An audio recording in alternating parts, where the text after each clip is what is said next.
And actually, you know what? I'm going to play this video. So let's start off with this video. This is Brad Garlinghouse. It's absolutely unconscionable that a regulator, when presented with this so much pushback on what he was about to say, how he compiled this fake test in the first place, decided to move forward anyway and throw an entire industry into chaos. So let's hear it. Trading in markets on June 14th, 2018. On June 14th, 2018, then SEC Director of Corporation Finance William Hinman gave a high-profile speech where he declared that a token is not a security when it becomes, quote, sufficiently decentralized. But internal emails and documents show that senior SEC officials repeatedly warned Hinman that his speech wasn't true to the law and would greatly confuse the markets even more than they already were. Now, after more than 2 years and 7 court orders, we can finally share some of what we found in the Hinman speech documents. The SEC head of trading and markets warned Hinman that he was making up factors that, quote, go beyond the typical Howey analysis, as in not in the law, and that the speech could lead to not just confusion, but greater confusion on what is a security. Hinman ignored him.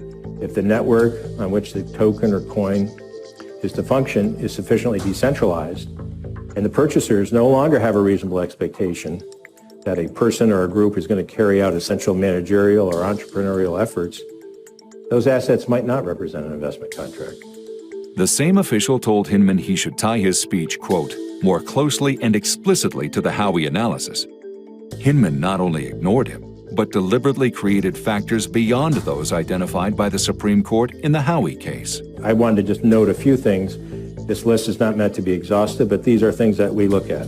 The SEC's own general counsel warned specifically that it's legally irrelevant if someone retains a stake in a token and is motivated to take action to increase its value, and that Hinman should delete it from the speech. And once again, Hinman ignored them and said without any legal support that it was important to ask. Has that person or group retained a stake or other interest in the digital asset such that it would be motivated to expend efforts to cause an increase in the value of the digital asset? Both Trading and Markets and the General Counsel also disagreed with Hinman's belief that if a network was sufficiently decentralized, information asymmetries would no longer exist, noting that a network creator would likely have more information than a retail holder, using Vitalik Buterin as an example. They warned Hinman that by creating this, quote, other category and focusing on information asymmetries, he was exposing a regulatory gap that the SEC may not have the jurisdiction to fill. Again, Hinman ignored them. As the network becomes more truly decentralized, the ability to even to identify a promoter or to make the requisite, and someone that could actually make the requisite disclosures becomes in many cases difficult or and perhaps much less meaningful. On June 4th, Hinman wrote that he didn't see a, quote, need to regulate Ether as a security, and set up a call with Ethereum's co-founder Vitalik Buterin later that week to, quote, confirm our understanding. On June 11th, the SEC's own general counsel advised against including any direct statement about Ether in the speech because it would be difficult for the SEC to, quote, take a different position on Ether in the future. The next day, Trading and Markets wrote that the statements about Ether were, quote, likely to create more confusion. Hinman ignored all of them and decided to make headlines, picking winners and losers instead. Moreover, putting aside the fundraising that accompanied the creation of Ether, based on my understanding of the present state of Ether, the Ethereum network, its decentralized structure, we believe current offers and sales of Ether are not securities transactions. The emails show that Hinman knew he wasn't following the law. He knew he was making things up, and he knew that his speech would result in greater confusion in an already confused market. But Hinman went ahead with the speech anyway, and the SEC, despite knowing all this, touted the speech repeatedly. The SEC chairman himself pointed market participants to the speech.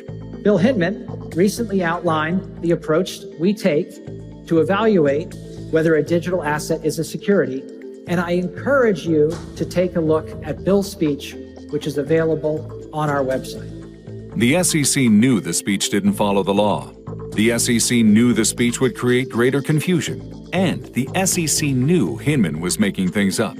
So why is the Hinman speech still on the SEC's website? Why was it ever allowed to be given at all? And why has the SEC pushed a policy of regulation by enforcement, falsely insisting the rules are clear? There we go. So that was a video posted by Stuart Alderati. He's the chief legal officer at Ripple, and he goes into this whole thread. So let's run through the thread. It's been 5 years since Bill Hinman gave his infamous speech, and through the SEC lawsuit against Ripple and 7 court orders, we can finally share what happened behind the scenes through the now public emails and draft of the speech. We can now see how the Hinman ignored multiple warnings that his speech contained made-up analysis with no basis in law, was divorced from the Howey factors, exposed regulatory gaps, and would create not just confusion, but greater confusion in the market. Refresher, Hinman, as head of the SEC court, gave a speech in June 2018, declaring that a token is not a security once it becomes sufficiently decentralized, and he invented factors to consider when making a sufficiently decentralized determination. Although Hinman claimed that the speech was his personal view, he and the SEC touted it as guidance. Then SEC Chair Clayton publicly pointed to it. Despite the SEC repeatedly flip-flopping on the significance of the speech in litigation, it remains on the agency's website. Now let's look at what senior SEC officials directly said to Hinman about his speech as he was drafting it. So head of trading and markets said, because the list of factors is so extensive and appears to include things that go beyond the typical Howey analysis, we have concerns this might lead to greater confusion on what is a security. And he ignored those concerns. Then we had them saying directly asked Hinman to tie his newly invented factors more closely and explicitly to the Howey analysis. Again, he ignored the suggestion. And then the Office of General Counsel in Trading and Markets called this factor legally irrelevant. Has this person or group retained a stake or other interest in the digital asset such that it would be motivated to expend efforts to cause an increase in value in the digital asset? Hinman kept it. And then they noted Hinman skipped over the threshold jurisdictional question of whether a digital asset meets the legal standards of a security. He jumped to asking whether the SEC oversight could, in Hinman's view, be beneficial, and he ignored this regulatory gap. And then on June 4th, Hinman wrote that he didn't see a need to regulate ETH as a security and would call Buterin later that week to confirm the understanding with him, Vitalik Buterin, the head of Ethereum. And then June 12th, expressed its reservations about including a statement directly about Ethereum in the speech because it would make it difficult for the agency to take a different position on ETH in the future, giving that green pass to Ethereum. So what should happen now? First, remove the speech immediately from the SEC's website. Then an investigation must be conducted to understand what or who influenced Hinman, why conflicts, or at the very least appearances of conflicts, were ignored, and why the SEC touted the speech knowing that it would create greater confusion. And finally, Hinman's speech should never again be invoked in any serious discussion about whether a token is or not a security. Unelected bureaucrats must faithfully apply the law within the constraints of their jurisdiction. They can't, as Hinman tried, create new law. So we'll have to see what pans out next and what happens next. I believe we're at the point where, like, summary judgment, where they can just, the judge can kind of give the judgment at any moment now. So we'll have to see what pans out. As far as this goes, though, this is hugely favorable to Ripple, and this could definitely steer the case over to a Ripple win for sure. So it's a matter of, do they want to settle or reach a deal or not, a settlement, or do they want to take it to the courts and kind of just bring it home? It's a matter of what they want to do. So we'll have to see how that pans out. And then we have the US Treasury studying how to make transactions in a retail digital dollar as private as possible. US still hasn't settled on whether to issue a CBDC, but they're examining how using a digital dollar could be kept private. The US Treasury Department has been studying how to keep retail transactions in a potential digital dollar as private and anonymous as possible.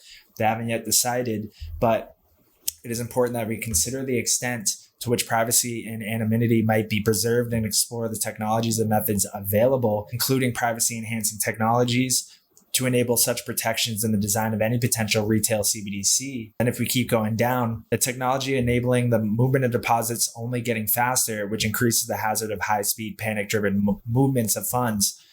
So they're evaluating policy objectives related to global financial leadership, national security and privacy, illicit finance, and financial inclusion. And while Steele delivered those remarks, Treasury Secretary Yellen testified Tuesday in the House Financial Services Committee, telling lawmakers that she's still wary of regulatory gaps in the oversight of the spot markets and non-securities digital assets and stablecoins. She said the crypto sector needs a comprehensive federal prudential framework and will be pleased to work with Congress to see if we can develop such a framework. So there we go. So a lot of regulatory stuff. It's like a regulatory summer. That's for sure. So this was the XRP army one right here. Oh no, never mind. This is a different one. And this says the emails were released. And if we keep going down, the SEC declined to comment on all of it. So we'll have to see how this pans out. But now today as well too, the SEC out of bounds and dragging DeFi into the proposed exchange rule, the industry says. The agency's comment window is closing for its proposal to expand how it defines exchanges, including a major swath of decentralized finance, and the crypto sector is objecting. So the deadline's today, but crypto industry advocates and lobbyists argue that the new rule, if finalized, would violate the First Amendment rights of coders and would double down on what they see as the SEC's ongoing error of failing to treat the sector as something new. The proposal would operate as a blanket de facto banishment of DeFi from the United States.